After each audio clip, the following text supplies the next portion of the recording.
ಈ ಶೋ ಮೂಲಕ ಇವಾಗ ಒಂದು ಚಾನೆಲ್ ಆಗಿ ಅವ್ರಿಗೆ ತುಂಬಾ ಪವರ್ ಇದೆ, ತುಂಬಾ ರೀಚ್ ಇದೆ.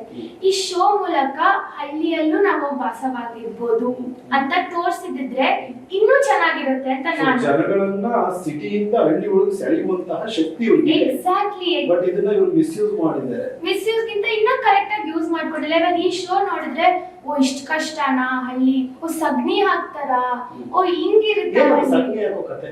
ಸೊ ಅದು ಆಕ್ಚುಲಿ ಒಂದು ಪನಿಷ್ಮೆಂಟ್ ಆಗಿತ್ತು ಎಮ್ಮೆ ಹಾಲ್ ಕರೆಯೋ ಟಾಸ್ಕ್ ಅಲ್ಲಿ. So okay, task is fine, ಕೆಲವು ಚೆನ್ನಾಗಿ ಆಡಿದ್ರು, ನಾನು ಆವ್ರೇಜ್ ಆಗಿ ಆಡಿದೆ, ನಮ್ಮ ಪಾರ್ಟ್ನರ್ ಯುಕ್ತ ಅವ್ರು ಸೂಪರ್ ಆಗಿ ಆಡಿದ್ರು.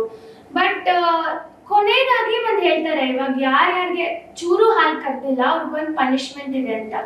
ಅವ್ರ ಮೇಲೆ ಸಗಣಿ ಸುರಿದ್ರು. ಅವರು ಸಗಣಿ ಜೊತೆ ಅದೇನೇನೋ ಮಿಕ್ಸ್ ಆಗಿತ್ತು, ಅದು ತುಂಬಾ it was stinking very badly.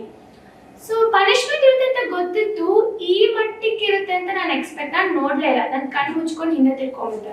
ನಾನು ಇದನ್ನೆಲ್ಲ ನೋಡಲ್ಲ, it's not fair, it's too inhuman ಅನಿಸ್ತು. ಯಾಕೆ ಅಂದ್ರೆ ಟಾಸ್ಕ್ ಸೋತವ್ರಿಗೆ ಪನಿಷ್ಮೆಂಟ್ ಇರ್ಲಿ, ಆ ಪನಿಷ್ಮೆಂಟ್ ಇಂದ ಕಲಿಕೆ ಇರ್ಬೇಕು, ಏನಾದ್ರು ಶ್ರಮ ಆಗಂತ ಇರ್ಬೇಕು, ಚಾಲೆಂಜಿಂಗ್ ಇನ್ಸ್ಪೈರಿಂಗ್. ನೆಕ್ಸ್ಟ್ ಟೈಮ್ ಅಯ್ಯೋ ನಾವು ಸರಿಯಾಗಿ ಆಡ್ಬೇಕಪ್ಪ ಟಾಸ್ಕ್. ಈ ಪನಿಷ್ಮೆಂಟ್ ಇಂದ ಎಲ್ಲರಿಗೂ ಭಯ ಆಯ್ತು.